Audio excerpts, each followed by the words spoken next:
Estimadas compañeras y profesores, a continuación les vamos a presentar sobre la retinopatía del prematuro y su relación con el GES.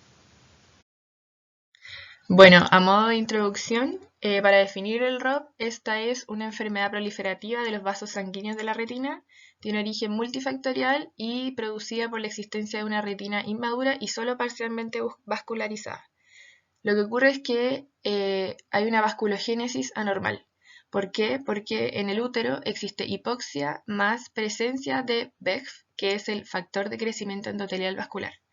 Entonces, al haber el parto prematuro, existe un ambiente de hiperoxia, que el feto no está acostumbrado, y una menor cantidad de factor de crecimiento endotelial vascular. La primera clasificación del ROP es según la clínica. Va desde la etapa 1 hasta la 5, iniciándose la etapa 1 de una zona vascular versus una avascular y la etapa 5 refiriéndose al desprendimiento total de la retina.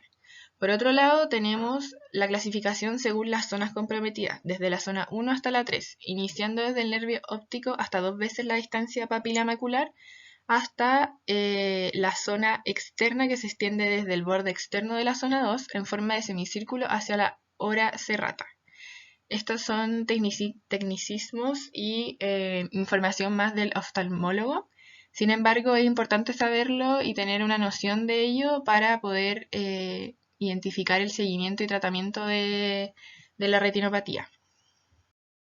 Por otro lado, la última clasificación es según la extensión de la enfermedad, que se refiere al área de la retina comprometida, en donde el ojo se divide en sectores según la forma horaria. También, si se fijan en esta imagen, hace referencia a otras definiciones en las clasificaciones anteriores. En cuanto al alcance de la guía, esta guía está dirigida principalmente a todo recién nacido de pretérmino que sea menor a 32 semanas y o menor a 1500 gramos. Esto independiente de sus condiciones que tuvo al nacer o cuál fue su evolución. En cuanto al personal, está dirigida principalmente a los médicos del área de la neonatología, a los pediatras, a los oftalmólogos y también a los médicos que van a realizar el control de los prematuros en la atención primaria de salud y también a los médicos que realizan un seguimiento de estos recién nacidos de alto riesgo. Y obviamente a nosotras como matronas y también a todo el personal de enfermería que trabaja en la neonatología. Y por último se incluye el equipo de rehabilitación, que pueden ser los fisiatras, los terapeutas, los kinesiólogos, los psicólogos, etc. Dentro de los objetivos que plantea la guía, esto se divide en generales y específicos. Dentro de los objetivos generales podemos encontrar promover la prevención y detección del ROP en los grupos de riesgo, que son los prematuros menores a 32 semanas y o menores a 1500 gramos, disminuir la incidencia de discapacidad visual secundaria a ROP 4B y 5, y orientar y promover el seguimiento de niños y niñas portadores de ROP, especialmente los que han requerido cirugía como tratamiento. Dentro de los objetivos específicos están realizar el screening, que es el examen de fondo de ojo en los grupos de riesgo que hemos mencionado anteriormente, a partir de las 31 semanas postconcepcional o a las 4 semanas postnatal. Promover la continuidad del control oftalmológico hasta que se cumpla con alguno de estos criterios. 1. Madurez vascular en la zona 3 después de las 37 semanas. Y 2. Etapa 1 en la zona 3 después de las 45 semanas y ROP tipo 2 no tratada en regresión después de las 45 semanas. Otro objetivo es realizar el tratamiento oportuno una vez pesquisada una ROP quirúrgica. Fomentar el control oftalmológico anual hasta al menos los 7 años de vida y luego periódicamente. Y por último, aumentar las coberturas y acceso a las prestaciones de alta complejidad. En cuanto a la sospecha diagnóstica, se realiza mediante un examen de fondo de ojo que es realizado por un oftalmólogo que tenga experiencia. Se le realiza a todos los recién nacidos de pretérmino menor a 32 semanas y o menor a 1500 gramos y también se le realiza a recién nacidos que tengan alguna condición clínica o alguna patología de base que los haga de alto riesgo para desarrollar ROP. Por ejemplo, que hayan tenido muchos días de ventilación mecánica o de oxigenoterapia o que hayan tenido alguna restricción de crecimiento. ¿Cuándo se realiza este examen? Principalmente se realiza a las 4 o 6 semanas post nacimiento. Ojalá no antes de las 31, pero igual se realiza en algunos casos antes de la 31 y eso depende mucho del criterio del neonatólogo y también depende de la gravedad y la patología que tenga este recién nacido. ¿Y hasta cuándo se realiza este examen? Se realiza hasta que hay una madurez total de la retina que más o menos se da a las 39-41 semanas.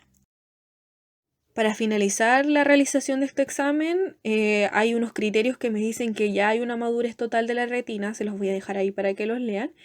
Y en cuanto a la frecuencia de este examen, depende mucho de lo que detecté en el primer examen. Por ejemplo, se hace cada 2-3 veces por semana en los ROP en zona 1, etapa 2, o en los ROP en zona 2, etapa 3, y así sucesivamente. Y también es importante mencionar que hay recién nacidos que son muy pequeños, pero aún así se le detecta madurez retinal en el primer examen. Pero aún así hay que repetirlo a las 2 semanas porque hay riesgo de confusión, así que se repite a las 2 semanas. En cuanto al examen de fondo de ojo, hay que mencionar que este se realiza en la neo y ojalá con una luz bien baja. Y previo al examen se deben dilatar ambas pupilas y aplicar anestesia tópica. En cuanto a qué se evalúa el fondo de ojo mediante un oftalmoscopio binocular indirecto y principalmente se observa la zona del polo posterior donde se da la enfermedad plus, la periferia temporal, que es la zona más frecuente donde se produce ROP y también es el último sector en vascularizarse, y también se observa la periferia nasal. En cuanto a nuestro rol en el examen, es importante estar en disposición del oftalmólogo y también realizar medidas de contención para el recién nacido, como aplicar chupete o solución glucosada. Respecto a la confirmación diagnóstica, esta debe realizarse dentro de las 48 horas desde la sospecha. Para esto, se observan los hallazgos encontrados en el examen.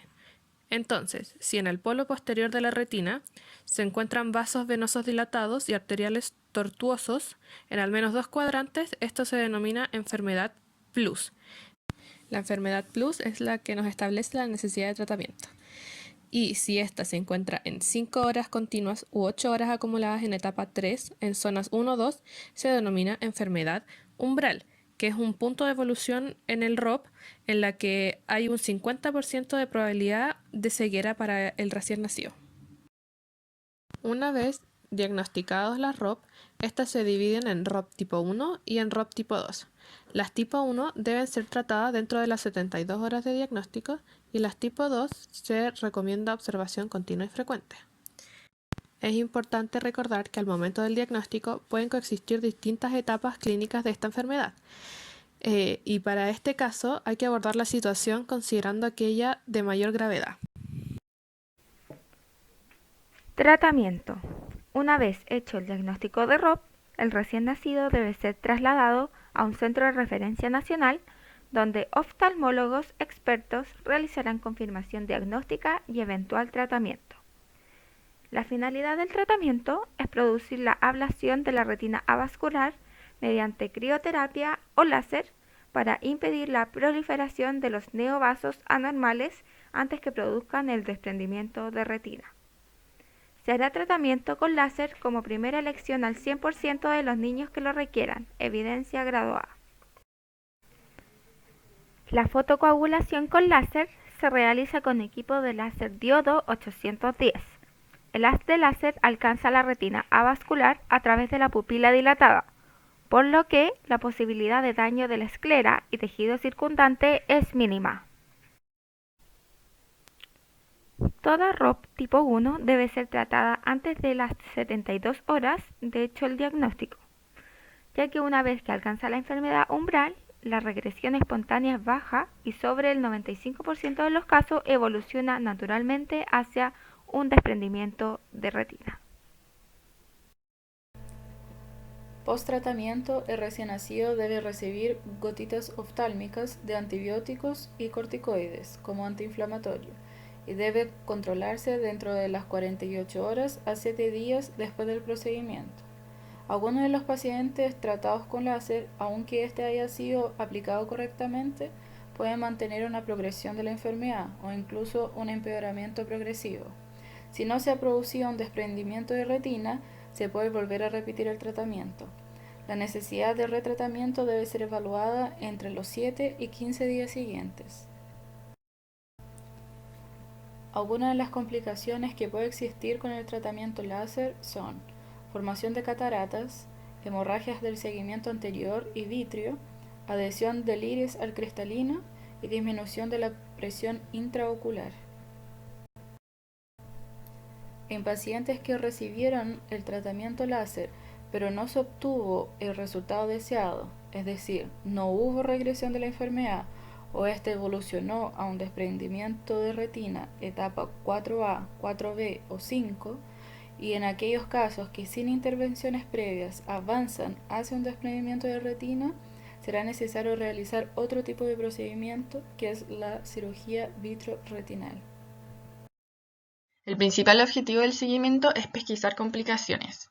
Dentro de estas se destacan el estrabismo, ambliopía, defectos de refracción, especialmente miopía, anisometropía, catarata, glaucoma y desprendimiento de la retina.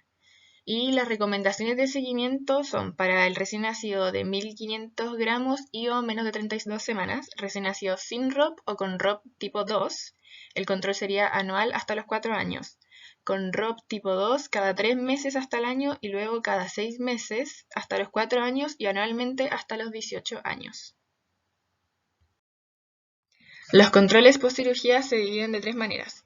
El oftalmológico, en donde se realiza un primer control entre el segundo y séptimo día post-operación, y el segundo control a los 14 días. Luego, el recién nacido continúa como un ROP tipo 2, el que se mencionó en la diapositiva anterior. Después se encuentra neonatólogo/enfermera, en donde siempre si hay una duda del estado visual se debe derivar inmediatamente al oftalmólogo. También hay que considerar medicina física y rehabilitación, ya que aquellos niños pueden presentar incapacidad visual, y también considerar la necesidad de lentes. Por último, el paciente afáquico es aquel que pierde el cristalino, entonces siempre hay que considerar que requiere el uso de lentes de contacto semirrígidos. Como grupo, concluimos que la detección precoz del ROP es muy importante para prevenir secuelas a largo plazo, como lo es la baja visión y ceguera. Para esto es necesario identificar los grupos de riesgo y brindar atención oportuna para evitar las posibles complicaciones. También, como matronas, creemos que es muy importante conocer la patología y sus posibles complicaciones, tener una estrecha comunicación con el médico y conocer los tiempos establecidos para el diagnóstico y el tratamiento, para así brindar una atención individualizada orientada a las necesidades de este recién nacido enfermo.